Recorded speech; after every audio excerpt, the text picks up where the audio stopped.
Florida, años 20. En la cabeza de mucha gente era un lugar sencillo. Sol, playa y escapar del invierno. Un destino, nada más. Y luego en muy poco tiempo se convierte en otra cosa. Un mercado donde la vivienda deja de ser un sitio para vivir y pasa a ser algo para mover, rápido, a distancia, con prisa. Para que te hagas una idea del tamaño de la fiebre, hay estimaciones que hablan de que se llegaron a ofrecer más de 20 millones de lotes en Florida durante el boom.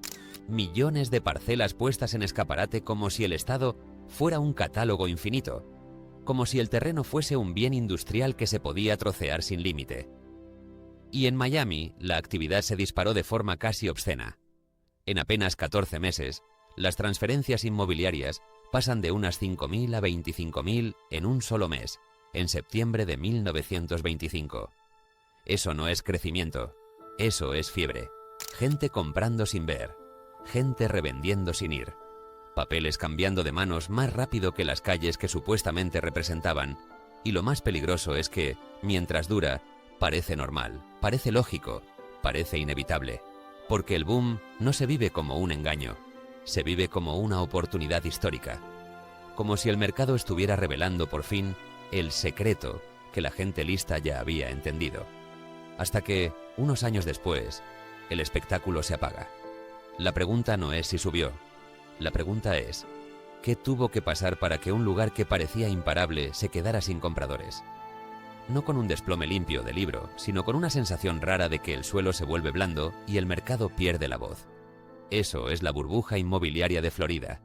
Y así empieza.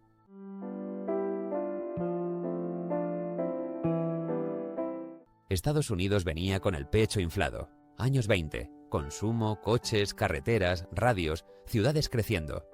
La sensación colectiva de que el futuro ya estaba comprado y solo quedaba elegir dónde disfrutarlo.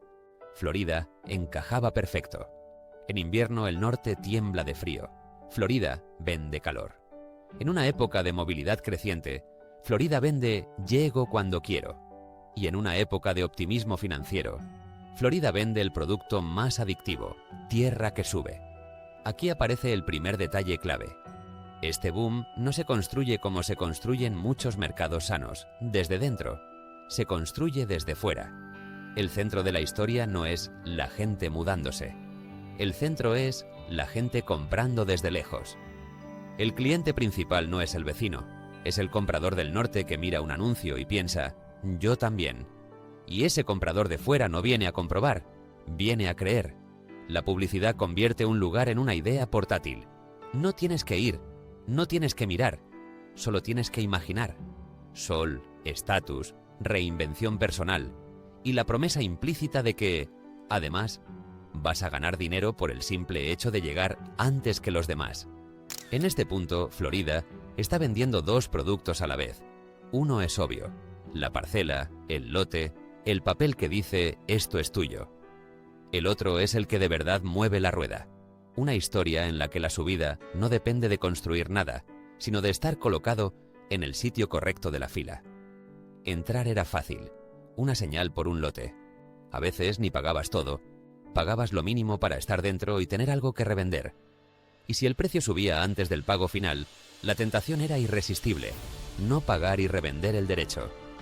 Es un sistema perfecto para que la especulación se expanda, porque reduce el dolor de entrada y convierte la ganancia en algo inmediato. Y cuando alguien revende una vez, se dispara el mecanismo. Ya no es quiero una casa, es quiero vendérselo a otro. En ese momento, el inmueble deja de ser inmueble, se convierte en turno. Por eso la escena típica del boom parece un casino, pero con mapas, oficinas con planos enormes, parcelas con nombres grandilocuentes, Heights, Gardens, Beach, palabras que suenan a brisa, aunque estés comprando barro con mosquito. Los mapas muestran avenidas perfectas, canales, parques, muelles. En la mesa hay tinta, sellos, contratos, y la conversación suena siempre parecida. Quedan pocas. Este precio no vuelve. Si no firmas hoy, mañana lo compra otro. En una burbuja, el miedo no es a perder dinero, es a perder turno. Y ahí nace la economía del turno. El precio no mide valor, mide prisa. Mide cuánto te crees la historia. Un día más. Hay otro ingrediente menos comentado y por eso más interesante. Florida no solo vende casas, vende un escenario en el que progreso significa algo visual, nuevas carreteras, nuevos hoteles, nuevos barrios, aunque sean barrios sobre papel. Mientras el escenario parezca expandirse, el comprador de fuera no siente que está pagando por nada, siente que está participando en una transformación histórica. Y si lo piensas, eso también es una especie de turismo financiero. Viajar a un futuro imaginario y volver con una plusvalía, hasta que el futuro deja de parecer tan cómodo.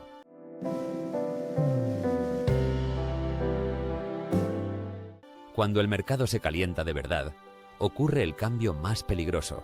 La demanda real deja de ser importante. Ya no se compra para vivir, se compra para vender. Empiezan las operaciones que, vistas desde fuera, rozan la comedia. Compras a distancia sin ver nada, reventas en días, barrios enteros vendidos en un plano como si ya existieran. Y lo peor es que funciona.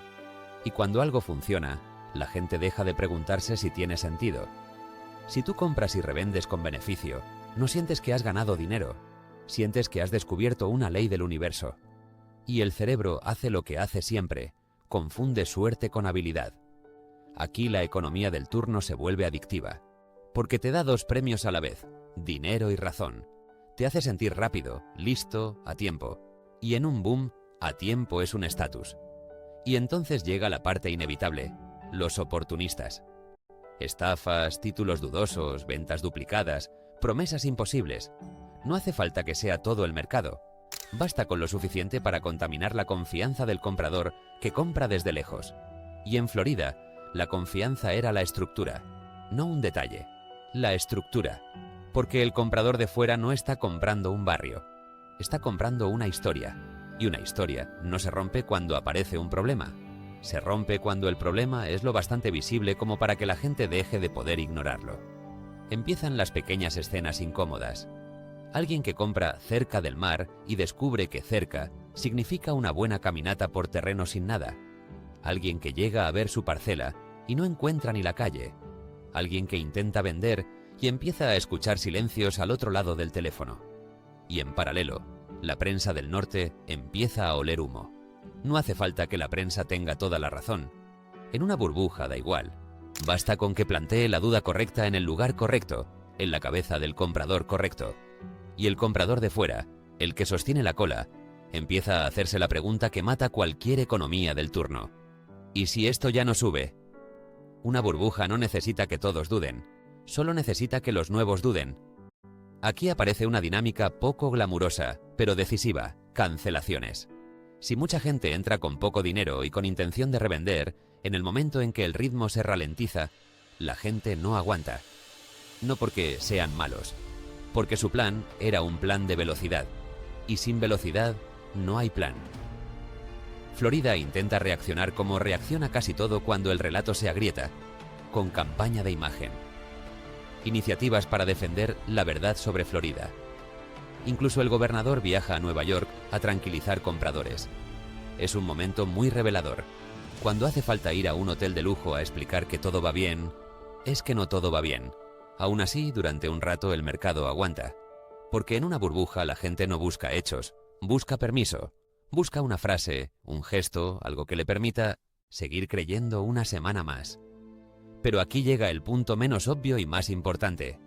Florida no estaba peleando contra opiniones. Estaba a punto de pelear contra límites físicos.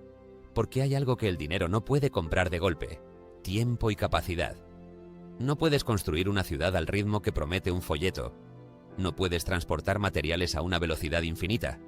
No puedes multiplicar por 10 el volumen de obras sin que el sistema se atragante. Y cuando un boom llega al punto de atragantarse, el mercado cambia de naturaleza. Deja de ser un mercado de precios y pasa a ser un mercado de fricciones. Y las fricciones son el enemigo natural de la especulación.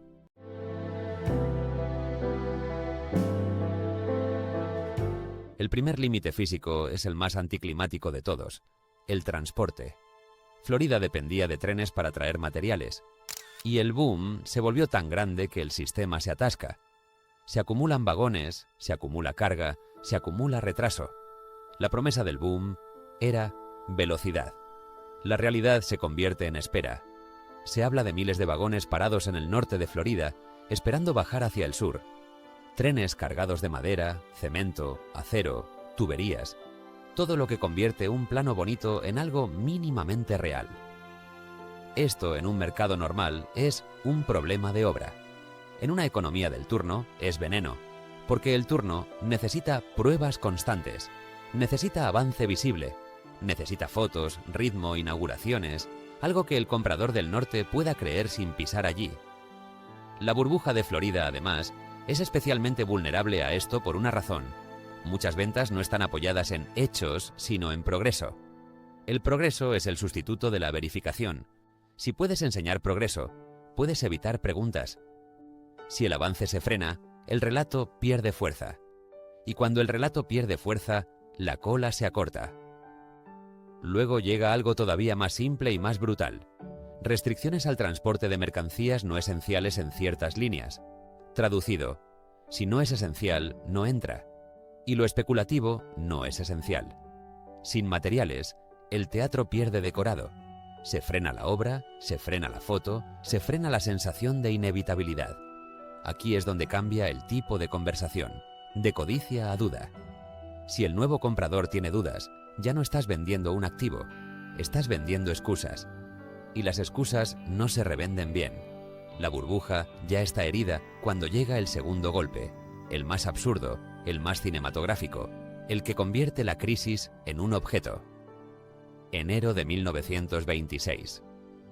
Un barco, el Prince Valdemar, sufre un accidente y queda volcado en una zona crítica del puerto de Miami. El puerto se bloquea durante semanas. Afuera se acumulan barcos esperando, cargamentos enormes, materiales que no entran. Se habla de alrededor de 100 barcos detenidos. Se habla de decenas de millones de pies tabla de madera esperando fuera, mirando a la ciudad como si fueran un recordatorio humillante. De repente, la crisis deja de ser una sensación. Se vuelve un objeto. No es confianza bajando. Es un puerto bloqueado. Es madera que no llega. Es obra que no avanza. Y esto, psicológicamente, es devastador, porque la burbuja necesitaba continuidad. Necesitaba que el espectáculo no parara, que cada semana hubiera algo que enseñar, que cada foto gritara progreso. Si el espectáculo se detiene, el comprador de fuera no compra. Compra fe, y la fe ya estaba cara. Aquí el mercado cambia de tono. Ya no es quiero entrar. Empieza a ser quiero salir. Y cuando demasiada gente quiere salir a la vez, descubres la diferencia entre una cifra y un mercado. El precio es lo que alguien dice que vale. El mercado es si alguien te lo compra. Florida empieza a perder liquidez. Y cuando una burbuja pierde liquidez, el precio no baja poco a poco. A veces simplemente se vuelve discutible, inconsistente. Una pregunta. Empiezas a escuchar ofertas que suenan a súplica. Empiezas a ver anuncios que ya no prometen futuro, prometen urgencia. Empiezan los conflictos típicos del final, proyectos a medio hacer, promotores apretados, compradores reclamando depósitos, operaciones que se enfrían de golpe.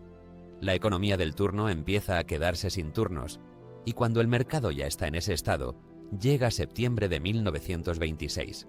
El gran huracán golpea Miami, y cuando vienes con un mercado tocado, un evento así no corrige precios, rompe la sensación de seguridad. Además, este detalle importa. Mucha gente era nueva, mucha gente venía del norte, no tenían costumbre, no tenían rutina, no tenían la cabeza preparada para pensar en huracanes como parte del paquete. Hay destrucción, inundaciones, caos, y ocurre la escena del ojo, una calma engañosa, un silencio raro, la sensación de ya pasó, gente saliendo, respirando, mirando alrededor, intentando convencerse de que el susto fue menor. Y después llega la segunda mitad. El viento cambia, llega la marejada, llega el golpe real, el que no deja lugar a discusión. Con ese golpe no solo se rompen edificios, se rompe una idea. La idea de que esto era un escenario estable donde, pase lo que pase, siempre habrá alguien para comprar. Después de un desastre así, el comprador de fuera no necesita cálculos sofisticados. Solo necesita un sentimiento, Miedo. Y el miedo es lo opuesto a la especulación. La especulación vive de confianza. El miedo vive de recuerdos. Y un huracán te deja recuerdos. Lo interesante y lo incómodo es que aquí no estamos viendo la causa y el efecto como en un cuento. Estamos viendo acumulación. La burbuja ya venía perdiendo ritmo, ya venía acumulando fricción. Y el huracán no inicia la caída, la hace incuestionable. Es el momento en el que el mercado deja de poder sostener la ficción de normalidad. La burbuja de Florida no muere por una gran revelación. No es que un día todos despierten a la vez. Muere porque el mecanismo se queda sin energía. Y ese mecanismo era simple: compradores de fuera, reventa rápida y señales constantes de avance que justificaban que el siguiente entrara. Cuando el transporte se atasca, el avance se frena. Cuando el puerto se bloquea, el atasco se vuelve visible. Cuando el huracán golpea, la sensación de seguridad se rompe. Y cuando se rompe la seguridad, la economía del turno se queda sin turno. Lo importante de Florida no es que haya malos y buenos, es que el sistema premia un comportamiento muy concreto: entrar rápido, salir rápido, no preguntar demasiado. Mientras eso se premia, la burbuja se alimenta sola. Y cuando deja de premiarse, la burbuja no corrige, se queda sin relato. Porque en mercados así, el relato no acompaña al precio. El relato fabrica el precio. Miami aparece recurrentemente en índices globales que señalan mercados inmobiliarios estirados. Eso no significa mañana cae. Significa que hay dependencia de condiciones muy concretas para seguir igual. Y cuando algo depende demasiado de que todo salga perfecto, cualquier fricción se vuelve peligrosa. Un mercado estirado puede aguantar mucho, puede durar años, puede incluso seguir subiendo, hasta que el siguiente duda. Y casi siempre, mientras estás dentro, se siente distinto. Siempre hay razones nuevas, siempre hay excusas modernas, siempre hay una historia que suena impecable. Hasta que un día, por el motivo que sea, la cola se hace más corta. Y cuando la cola se hace más corta, el precio deja de ser una cifra.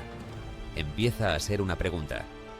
Si quieres profundizar, te dejo 2 libros en la descripción: The Great American Housing Bubble, What Went Wrong, y The Florida Land Boom of the 1920s. Y si te apetece otra crisis igual de absurda, pero con un giro todavía más cruel, tienes el vídeo Herstatt, el día que el reloj ganó al dinero, 1974. Ahí no revienta una ciudad, revienta un sistema. Por un detalle de timing. Si te gustan estas historias reales de dinero que enganchan como una serie y te dejan una lección aplicable, dale like, suscríbete y nos vemos en el siguiente.